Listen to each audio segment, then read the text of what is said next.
So hello people, this is your channel CATV and in this video we are going to study the sections। हम जो है सिर्फ sections की list देखेंगे कि ये सेक्शन किसको बिलोंग करता है और इस पर पर्टिकुलर रेट क्या है, ना तो इस सेक्शन के पर्टिकुलर हम डेप्थ में जाएंगे। कुछ इंट्रोडक्शन में कुछ पार्ट मुझे बोलने का है कि जो वेरियस फॉर्म्स होते हैं TDS के वो क्या होते हैं, एंड देन हम जो है उसकी TDS की पूरी लिस्ट देखेंगे और हम रेट याद रखेंगे। उसके डीप में नहीं घुसा जाएगा इसमें, ठीक है। स्टार्टिंग में अगर हम बात करें तो जो एक पर्सन है, अगर वो पेमेंट कर रहा है, ठीक है, क्योंकि सामने वाले पर्सन ने सर्विसेज दी है, कोई भी अगर गुड्स दिया हो, जो भी है, आप पेमेंट कर रहे हो तो आप TDS काटोगे, ठीक है। TDS काटोगे तो आप TDS डिपॉजिट करोगे, ठीक है। अब TDS डिपॉजिट करोगे तो चालान होता है INS 281, तो आप जो है चालान जमा करोगे। TDS आपको टाइम पे काटना पड़ता है। अगर आपने टाइम पे नहीं काटा तो 1% पर मंथ या पार्ट ऑफ द मंथ इसकी पेनल्टी इंटरेस्ट लग जाता है, इसका इंटरेस्ट लग जाता है। तो ठीक है, आप टाइम पे काटो, अदरवाइज़ 1% पर मंथ का इंटरेस्ट लग जाएगा, पर मंथ या पार्ट ऑफ द मंथ जो भी है। आपने टैक्स जमा करा, अब आपने टैक्स जमा करने के बाद अब आपको रिटर्न फर्निश करना है गवर्नमेंट को कि देखो ऐसा ऐसा है कि हमने TDS काट के जमा करना है, ये लो हमारा रिटर्न। अब TDS के रिटर्न के फॉर्म्स होते हैं 24Q, 27Q, ठीक है। तो 24Q, 27Q ये बहुत ही कॉमन फॉर्म होते हैं। देन 26QB एंड 26QC आया है। 24Q सैलरी पे करते हो तो ऑब्वियसली बात है, आप सैलरी पे कर रहे हो, TDS काट रहे हो, जमा कर रहे हो, देन वो फॉर्म है TDS का form 24Q। 27Q other than salary पे है। Then 26QB and 26QC। 26QB मतलब कि अगर प्रॉपर्टी सेल होती है और आप पेमेंट कर रहे हो उस प्रॉपर्टी के रिस्पेक्ट में, परचेस कर रहे हो, जब आप प्रॉपर्टी के रिस्पेक्ट में कुछ पेमेंट कर रहे हो तो आपको TDS काटना पड़ेगा। ये TDS काट के आपको जमा कराना है, ये वो है, ठीक है। और 26QC रेंट पेमेंट के रिस्पेक्ट में है। तो जब आप 194IA में TDS काटते हो तो आपको जो है जमा करना रहता है, तो जमा करोगे एंड देन रिटर्न फर्निश करना पड़ता है, वो है 26QB। एंड देन 26QC है, वो रेंट पेमेंट के रिस्पेक्ट में है, ठीक है। चलो, अब आपने इधर जो है TDS रिटर्न जमा करा। अब रिटर्न का पर्टिकुलर फॉर्म होता है, जैसे ITR के फॉर्म्स होते हैं वैसे इस रिटर्न के फॉर्म्स होते हैं। अब आपने इधर फॉर्म जमा करा, आपने रिटर्न फर्निश करा, तो सामने वाले को सर्टिफिकेट चाहिए कि आपने उसका पैसा काट के जमा करा है ना, कुछ पोर्शन, तो सामने वाले को सर्टिफिकेट दो कि तेरे भी हाथ में मैंने TDS काट के जमा किया है। सामने वाला सर्टिफिकेट मांगेगा। तो 24Q में 16 सर्टिफिकेट होता है और 27 फॉर्म मतलब कि फॉर्म नंबर 16 एंड 27Q में 16A होता है, देन 16B 16C, ठीक है। 16, 16A, 16B 16C, ठीक है। तो आप देख लो कि 24Q 27Q पहले चलते थे एंड देन फिर 26QB और QC आया। तो आप देखो तो 16 और 16A, ठीक है। तो 24 27 पहले था, तो 16 और 16A पहले था, फिर 16B और 16C आया। जो भी है सामने वाले को अपना सर्टिफिकेट मिल गया। अगर सर्टिफिकेट मिले तो अच्छी बात है, साथ ही साथ 26A में भी वो शो हो जाएगा कि देखो आपका TDS कटा है, जो भी है। अगर आपको देखो, अब आपको रिटर्न टाइम पे फर्निश करना पड़ता है। अगर आपने टाइम पे रिटर्न फर्निश नहीं करा तो आपको फिर 1.5% पर मंथ और पार्ट ऑफ द मंथ का लगता है, ठीक है। चलो, तो पॉइंट ये है कि 1 सेकेंड, मैंने जो बोला था 1.5% पर मंथ, वो इसके रिस्पेक्ट में नहीं है, वो किसी दूसरे रिस्पेक्ट में है। रिटर्न किस में ऐसा है कि अगर आपने लेट रिटर्न फर्निश करा तो आपको उसके रिस्पेक्ट में फ़ीस पे करनी पड़ती है। एक होता है TDS में कि अगर आपने लेट काटा, ठीक है, तो उस पर 1% है। और चलो ठीक है, अब आपने लेट काटा पर आपने लेट जमा करा, तो लेट जमा करने पे 1.5% पर मंथ और पार्ट ऑफ द मंथ की पेनल्टी, ठीक है। तो जैसा बोला जाता है कि जैसे ड्यू डेट है अप्रैल टू जून, जैसे क्वार्टरली होता है तो ड्यू डेट अप्रैल मई जून, ठीक है। तो जो चालान जो आपका TDS भरने का होता है, जैसे अप्रैल में आप जो भी TDS काटते हो तो अगले महीने की 7 तारीख तक जमा कर दो। ऐसा मई में भी है, ऐसा जून में भी है, ठीक है। तो नेक्स्ट मंथ की 7th, तो ऐसा जुलाई अगस्त सितंबर अक्टूबर नवंबर दिसंबर जनवरी फरवरी मार्च हर टाइम पे है। पर मार्च में ऐसा है कि अगर आप मार्च में आप कोई सा पेमेंट कर रहे हो, TDS काट रहे हो, तो जमा करने की तारीख जो है 7 की जगह 30 अप्रैल हो जाती है। तो ये पॉइंट वो याद रखना। चलो ठीक है, आपने टाइम पे जमा करा, अच्छी बात है। अदरवाइज़ जो है 1%, 1.5% और पार्ट ऑफ पर मंथ और पार्ट ऑफ द मंथ का रहेगा। पॉइंट ये आता है कि ये तो हमने समझा पर्टिकुलर मंथली चालान के रिस्पेक्ट में। आती बात, भैया आपने चालान पेमेंट कर दिया, अब आपको रिटर्न जमा करना है। अब रिटर्न करना है तो अप्रैल मई जून, ठीक है। रिटर्न क्या था, अगले महीने की 31 जुलाई, जुलाई अगस्त सितंबर, अगले महीने का अक्टूबर, अक्टूबर नवंबर दिसंबर, अगले महीने का जनवरी, जनवरी फरवरी मार्च, अगले महीने का अप्रैल, नहीं अगले महीने का अप्रैल नहीं है, इधर अगले महीने का मई है। तो जो समझने वाली बात है वो ये है कि एक तो है 31 मई जो हमको याद रखना पड़ता है, ठीक है। और ये याद रखना कि ये TDS की बात कर रहा हूँ, ठीक है, TCS की बात नहीं कर रहा हूँ। और मार्च का है अपना 30 अप्रैल, ठीक है। तो मार्च का अपना 30 अप्रैल है और उसका जो है मई है। चलो ठीक है, हमने ये बात कर ली। अब पॉइंट ये आता है कि जब TCS की बात आती है तो ये जो अगले महीने का 31 है ना, वो अगले महीने का 15 हो जाता है। तो ऐसे ही समझने वाली बात ये है कि जो 31 है 31 मई, ये 15 मई हो जाएगा। तो ये हमने TDS और TCS की बात करी। फिर पॉइंट ये, तो ये सब करने के बाद जो है अब हम जो है डायरेक्ट सेक्शन की तरफ जाते हैं। सबसे पहला सेक्शन स्टार्ट होता है सेक्शन 194। सेक्शन 194 बात करता है कि अगर डोमेस्टिक कंपनी अपने रेसिडेंट पर्सन को पे कर रही है, तो डोमेस्टिक कंपनी जो है रेसिडेंट पर्सन को पे कर रही हो, तो उसमें इंपॉर्टेंट पॉइंट ये समझने का कि इधर रेसिडेंट इंडिविजुअल की जगह ऐसा है कि अगर domestic company resident share holder को डिविडेंड पे कर रही है तो ऐसे केस में उसको 10% DTS काटना है। आती बात 194A की, अगर पर्सन इंटरेस्ट पे कर रहा है, ठीक है, तो बोला गया है कि अगर पर्सन जो है इंटरेस्ट पे कर रहा है रेसिडेंट को, इधर इंटरेस्ट आ रहा है, ठीक है, तो इंटरेस्ट अदर देन सिक्योरिटी, ठीक है, इंटरेस्ट अदर देन सिक्योरिटी, क्योंकि जो सिक्योरिटी का इंटरेस्ट है वो दूसरा सेक्शन में कवर है। सिक्योरिटी का इंटरेस्ट जो होता है वो 193 में कवर है, उसमें भी 10% है, इधर भी जो है 10% है। अब इसमें नोट करने वाली बात यह है, तो उसमें इंडिविजुअल HUF जिनका जो है टर्नओवर 1 करोड़ से ज़्यादा है, या तो इंडिविजुअल HUF जिसका जो है टर्नओवर 1 करोड़ से ज़्यादा है, और ये प्रीसीडिंग ईयर में, और अगर बिज़नेस, ठीक है, तो वो बिज़नेस में, और अगर प्रोफेशन है तो 50 लाख से ज़्यादा है, तो ऐसे केस में जो है आपको मिल जाएगा। आती बात 194B की, जिसमें बोल रहे हैं कि अगर पर्सन जो है विनिंग इनकम पे कर रहा है, तो पर्सन अगर विनिंग इनकम पे कर रहा है किसी अनदर पर्सन को, तो अगर आप विनिंग इनकम जो है किसी पर्सन को पे कर रहे हो तो आपको 30% का जो है टैक्स कटेगा। फिर यही बात 194BB में है कि अगर आपने हॉर्स रेस में कुछ जीता है और पर्सन पे कर रहा है हॉर्स रेस के रिस्पेक्ट में, तो 30% TDS है। 194C की अगर हम बात करें तो वो कॉन्ट्रैक्ट के रिस्पेक्ट में अगर आप कुछ अमाउंट पे कर रहे हो किसी रेसिडेंट पर्सन को, ठीक है, इसमें भी पॉइंट ये है समझने का कि अगर इंडिविजुअल HUF, राइट, आप ये देखो कि सामने वाला कौन है। अगर इंडिविजुअल HUF है तो 1% TDS कटेगा, अगर अदर देन इंडिविजुअल HUF है तो 2% TDS कटेगा। और इसमें भी जब आप TDS काट रहे हो तो इंडिविजुअल HUF कवर नहीं है, तो वो इंडिविजुअल HUF कवर नहीं है जिनका बिजनेस में टर्नओवर 1 करोड़ से ज़्यादा है प्रीसीडिंग फाइनेंशियल ईयर में, या प्रोफेशन में टर्नओवर जो है 50 लाख से ज़्यादा है, ठीक है। तो अभी तक हमने कौन कौन से सेक्शन देखे, 194, 194A, 194B 30%, 194BB horse race 30%, 194C जिसमें 1% और 2% की बात करी उसमें, ठीक है। और फिर D वाला पॉइंट आता है इंश्योरेंस कमीशन। तो कमीशन आप किसको पे करोगे, इंश्योरेंस कंपनी कमीशन पे करेगी एजेंट को, तो उसमें TDS है 5%। अगर इंश्योरेंस कंपनी कमीशन पे करी, और मैंने एजेंट बोला, मेरे को प्रॉपर बोलना चाहिए रेसिडेंट एजेंट, ठीक है। तो कुछ पॉइंट पे आपको ध्यान देना चाहिए, जैसे कि भाई मैं रेसिडेंट पर्सन की बात करूँ, जब रेसिडेंट इंडिविजुअल बोलूँगा तब बात अलग है, वो सिर्फ इंडिविजुअल की पर्सन की बात कवर करेगा। जब मैं रेसिडेंट बोलूँ तो सारे रेसिडेंट आ जाते हैं, ठीक है। रेसिडेंट एजेंट है, ठीक है, तो इधर तो वही है कि 5% है। DA में भी जो है वो 5% है। अब इधर क्या है, लाइफ इंश्योरेंस पॉलिसी मैच्योरिटी हो गई है, उसके प्रोसीड्स आप किसी रेसिडेंट पर्सन को पे कर रहे हैं, तो ऐसे केस में जो है आप TDS काटोगे 5%। तो ये तो 5% की बात हो गई, ठीक है।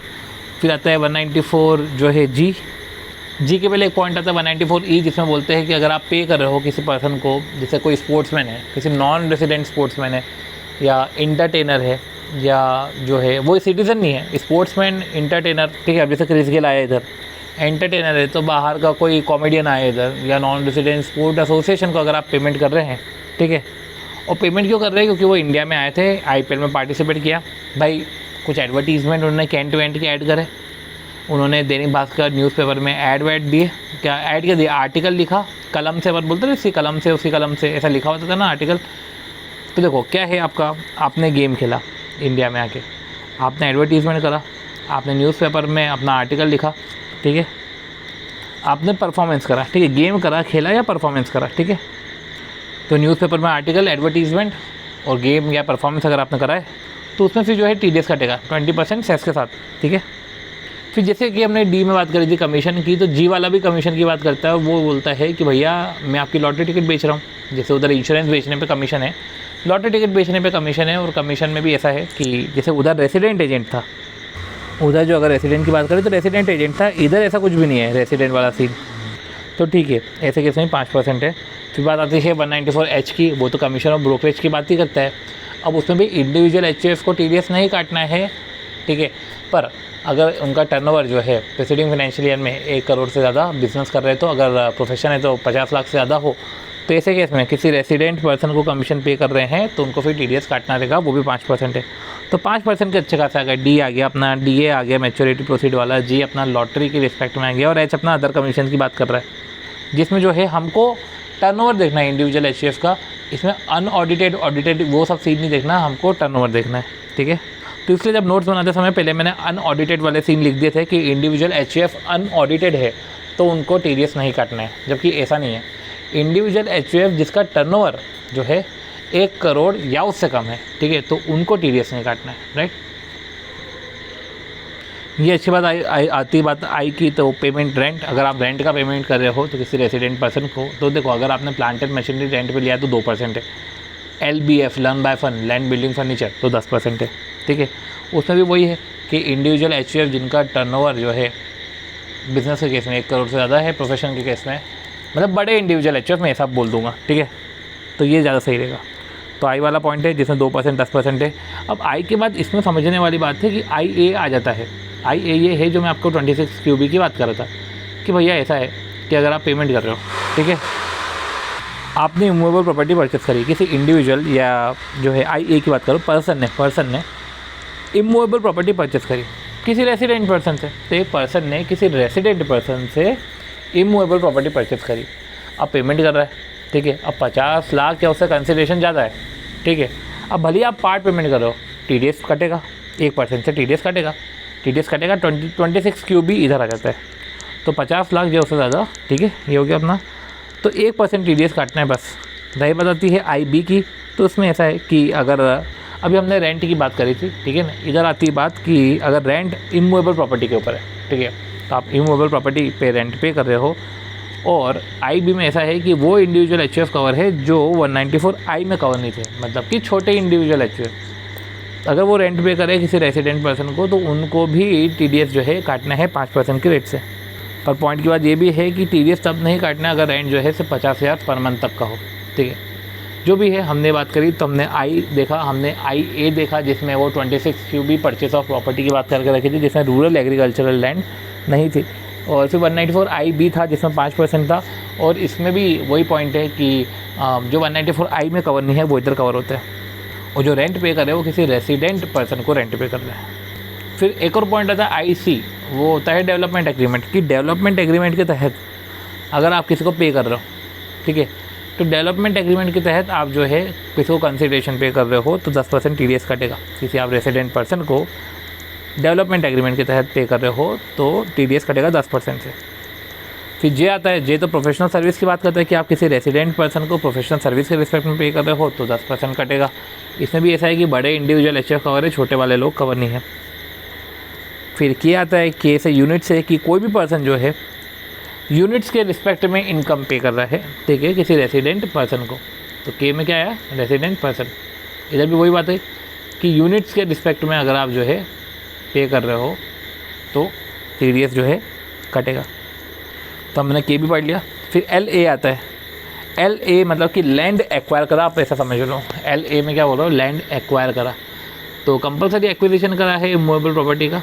तो अगर आप जो है पर्सन जो है कंपेंसेशन पे कर रही है कंपलसरी एक्विजिशन के रिस्पेक्ट में किसी रेसिडेंट पर्सन को कंपेंसेशन पे कर रहे हैं तो TDS कटेगा। इसमें भी यही है कि TDS नहीं कटेगा अगर रूरल एग्रीकल्चरल लैंड है तो लैंड एक्वायर ये हो गया। फिर इंफ्रास्ट्रक्चर डेप्ट फंड, ये LB की बात कर रहे हैं कि इंफ्रास्ट्रक्चर डेप्ट फंड किसी नॉन रेसिडेंट और फॉरेन कंपनी को इंटरेस्ट पे कर रही है, ठीक है। ये इंफ्रास्ट्रक्चर डेप्ट फंड जो है 10 सेक्शन 47 में कवर है। अगर वो किसी नॉन रेसिडेंट या फॉरेन कंपनी को इंटरेस्ट पे कर रही है तो 5% के हिसाब से कटेगा। ये हो गया अपना LB इंफ्रास्ट्रक्चर डेप्ट फंड के रिस्पेक्ट में। तो मैं रिकॉल करता हूँ कि 194 LB जो है इंफ्रास्ट्रक्चर डेप्ट फंड 5% है, LA कंपलसरी एक्विजिशन है 10% है, के जो है यूनिट्स के रिस्पेक्ट में रेसिडेंट पर्सन को पे कर रहे हो 10% है, प्रोफेशनल सर्विस के रिस्पेक्ट में रेसिडेंट पर्सन को पे कर रहे हो 10% है, डेवलपमेंट एग्रीमेंट के तहत अगर आप रेसिडेंट पर्सन को पे कर रहे हो 10% है, रेंट ऑन इमूवेबल प्रॉपर्टी जो छोटे लोग कवर है इसमें रेसिडेंट पर्सन को पे करो 5% है, कंपलसरी एक्वायर कर रहे हो इमूवेबल प्रॉपर्टी, ठीक है, कंपलसरी एक्वायर नहीं परचेस कर रहे हो इमूवेबल प्रॉपर्टी और 26 QB जो फॉर्म है उधर 1% है, ठीक है। फिर आई वाला पॉइंट देखा हमने, तो ये सारे पॉइंट हमने देखे, राइट। अब मैं 194M की तरफ जाता हूँ।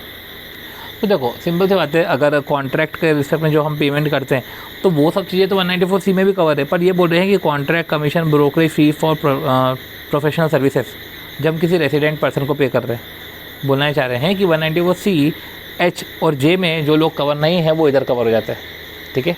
तो वो लोग इधर कवर हो जाते हैं, मतलब कि छोटे लोग इधर कवर हो जाते हैं 5% से। फिर आती बात 194N की, तो 194N में क्या होता है, ये इंपॉर्टेंट समझना है। M तो चलो हम समझ चुके हैं, नया वाला सेक्शन था, ठीक है। N में ऐसा है कि भैया bank, cooperative bank, post office जो भी है, अगर वो किसी पर्सन को पे कर रहे हैं और कैश विड्रॉल कर रहा है सामने वाला और 1 करोड़ से ज़्यादा कैश विड्रॉल है, तो ऐसे केस में 2% TDS कटता है, ठीक है। आती बात 194O की, तो ये सब नए नए सेक्शन थे। 194O ई कॉमर्स ऑपरेटर, ओ से ऑपरेटर बोलते थे, ई कॉमर्स ऑपरेटर पे कर रहा है किसी रेसिडेंट पर्सन को, ठीक है। 194O कि ई कॉमर्स ऑपरेटर पे कर रहा है रेसिडेंट पर्सन को, मतलब ई कॉमर्स पार्टिसिपेंट, उधर 1% है, ठीक है।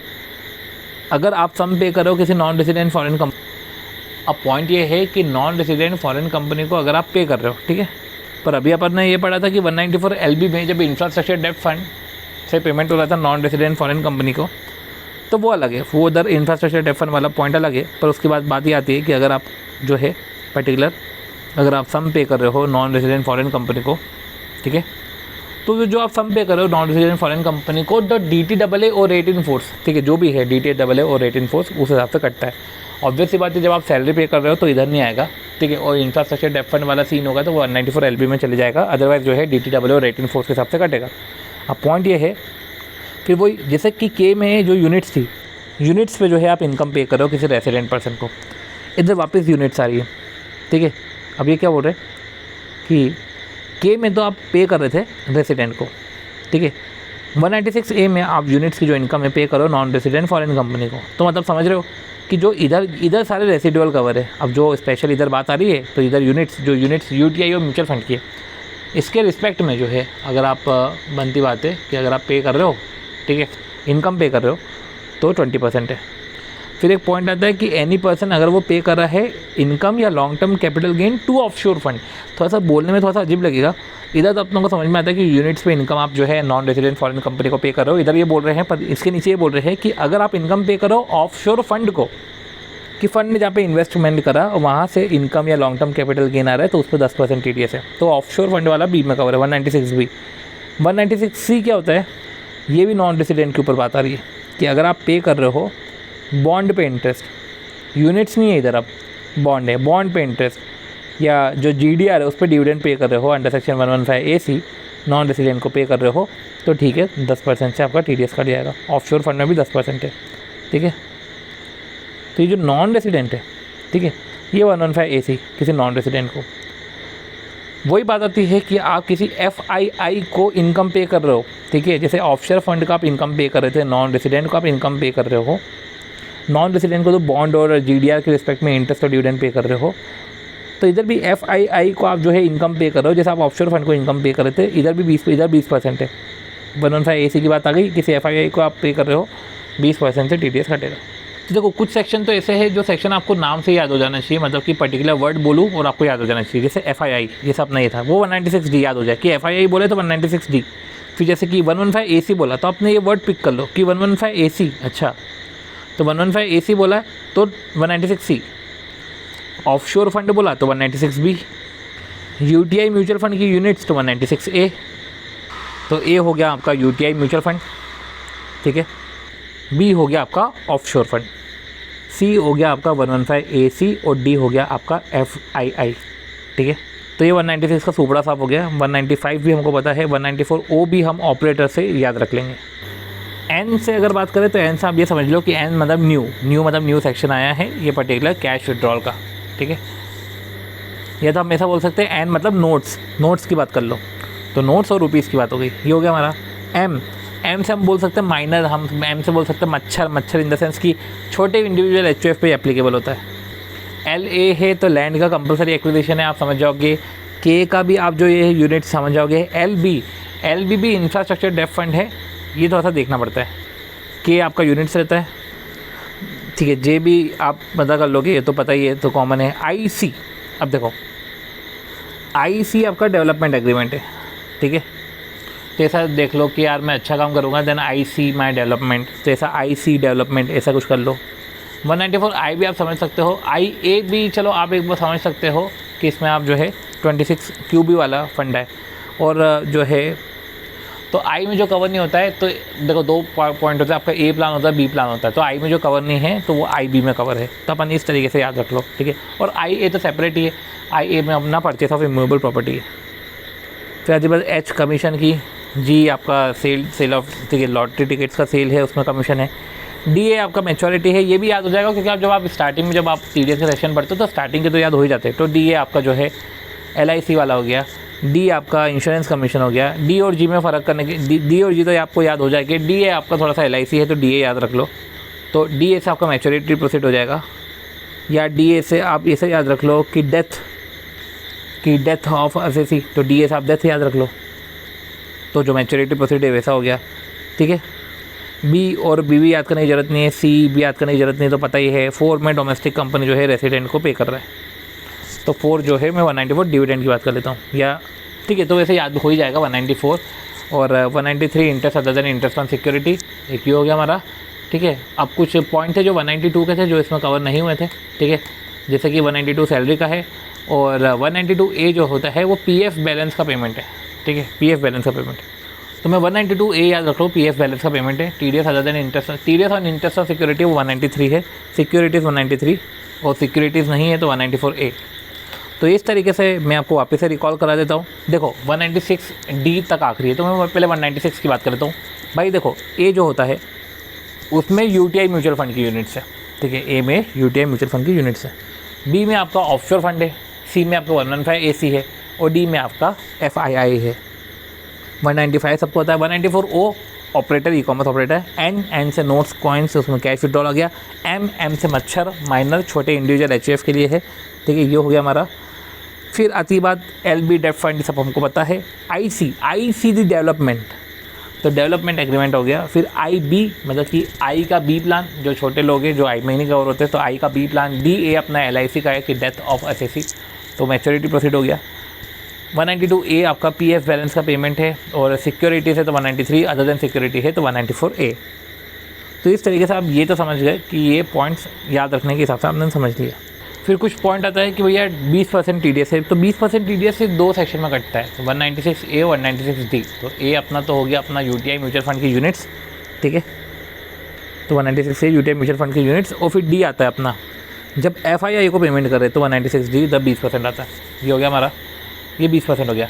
10% की बात करें, 10% तो ए और बी, डी मैंने बोला, तो बी और सी जो है वो 10% पे है, जैसे कि ऑफशोर फंड और 115 AC का पेमेंट, ठीक है, 115 AC के रिस्पेक्ट में इनकम जारी है, ठीक है। तो 196 बी और सी इधर हो गया। और फिर जो है देखो 10% पे कुछ और सेक्शन भी है, के, LA और IC। तो इस तरीके से जो है, जैसे कि 194 के जो यूनिट्स वाला था, अगर आप देखो तो देखो बाकी 10% तो दूसरा सेक्शन भी है, पर जो याद रखना ज़रूरी है, जैसे कि 194 के जो यूनिट से रिस्पेक्ट में आप करते हो, LA जो कंपलसरी एक्विजिशन होता है, एंड देन IC। अब IC दी डेवलपमेंट, ठीक है, तो 194 IC, तो IC दी डेवलपमेंट एग्रीमेंट, डेवलपमेंट एग्रीमेंट के तहत कुछ पेमेंट हो रहा है, तो इधर 10% है। फिर जो आती है बात, जब IB की बात आती है तो वो जो बी प्लान है, देन LB की बात आती है, इंफ्रास्ट्रक्चर डेव फंड है। फिर M मच्छर जो माइनर पीपल होते हैं, तो उसमें 5% है। तो इस तरीके से जो है ये पर्टिकुलर हमको पॉइंट्स याद रखने पड़ेंगे, क्योंकि ये कभी भी पूछे जा सकते हैं, ठीक है। फिर बात आती है कुछ रेट्स याद रखने की। देखो बाकी सब तो रेट्स आप याद कर ही लोगे, बट जो 196 AD है, जैसे ए अपना था UTI म्यूचुअल फंड की यूनिट्स, ठीक है, तो ए में से सिर्फ UTI म्यूचुअल फंड की यूनिट्स, और आखिरी में जो FII है उधर 20% का जो है TDS कटेगा। फिर आती बात 196 बी और सी की, तो बी है अपना 115 AC, और फिर जो है ऑफशोर फंड्स, बी अपना ऑफशोर फंड्स है और सी अपना 115 AC है, उधर 10% है। एंड देन कुछ के यूनिट्स पे आप इनकम पे कर रहे हो, इनकम हो रही है, जा रही है इनकम आप पे कर रहे हो। LA कंपलसरी एक्विजिशन की बात कर रहा है, और IC दी डेवलपमेंट एग्रीमेंट, तो डेवलपमेंट एग्रीमेंट के रिस्पेक्ट में पेमेंट हो रहा है। इधर आती है बात 10% की, और फिर 5% की बात आती है, तो कुछ याद रख लो कि जैसे IB है तो इंफ्रास्ट्रक्चर डेव फंड या IB में आता है। नहीं, IB की बात करें तो ये आई का बी प्लान है, मतलब रेंट का बी प्लान है, वो छोटे छोटे लोगों के लिए था, ठीक है। फिर आती है बात LB की, तो ये LB है इंफ्रास्ट्रक्चर डेव फंड की, जो इंफ्रास्ट्रक्चर डेव फंड अगर वो इंटरेस्ट पे कर रहा है। देखो ऑफशोर फंड हमने जो पढ़ा था 196B में, उधर इंटरेस्ट आ रहा था, पेमेंट टू ऑफशोर। इधर इंफ्रास्ट्रक्चर डेब्ट फंड पे कर रहा है interest to non resident foreign company, इधर जो है आपका 5% है। रही बात एम की बात आती है तो एम मतलब वही मच्छर छोटे माइनर, तो माइनर जो है जो अपना पे कर रहे हैं माइनर रेसिडेंट को अगर कुछ ठीक है पे कर रहे तो कॉन्ट्रैक्ट और कमीशन 194C 194H 194J के अलावा जो कवर होते हैं वो इधर आते हैं, ठीक है। फिर बात आती है कि रेसिडेंट, बहुत सारी जगह रेसिडेंट वर्ड यूज़ हुआ, तो भाई ये देख लेते हैं अपन कि रेसिडेंट कौन कौन से सेक्शन में आता है। एक जची तो है ही 194JACHI, ये जची तो है ही। अब जची की मैंने बात करके रखी तो आई में IA IB IC सब आ जाता है, ठीक है, तो उधर वो भी सारे पॉइंट लिख लेते हैं। तो एक तो होता है हमारा 194 जची, ठीक है, जिसमें ABC आता है। एक ये निमोनिक हो गया जिसमें 194 है, जची आ गया, और आई से ABC आ गया, ठीक है। फिर आती बात क्लैम ओ डैड, क्लैम KLAM, क्लैम ओ डैड। डैड अपना 194D है, अपना इंश्योरेंस का, सॉरी डेथ आफ्टर LIC वाला 194D आता है, जिसमें हम जो है कमीशन की बात करते हैं, इंश्योरेंस कमीशन। फिर 194K आता है तो वो अपनी K यूनिट्स होती है, K। फिर क्लैम LA, तो जो LA होता है वो लैंड एक्विजिशन है। फिर 194M होता है, M मतलब मच्छर, ठीक है, इधर भी रेसिडेंट आते हैं, ठीक है, क्लैम हो गया। फिर O 194O e commerce operator, और क्लैम हो गया, क्लैम ओ डैड हो गया। तो 194 की सीरीज़ में ये जो है 194 जची ABC, 194 आ गया, जची आ गया, ABC भी आ गया, क्लैम आ गया, क्लैम ओ डैड। तो इस तरीके से हमने जो है देखा कि जब 20% ये है 196AD, और फिर 10% है तो 196BC, ठीक है।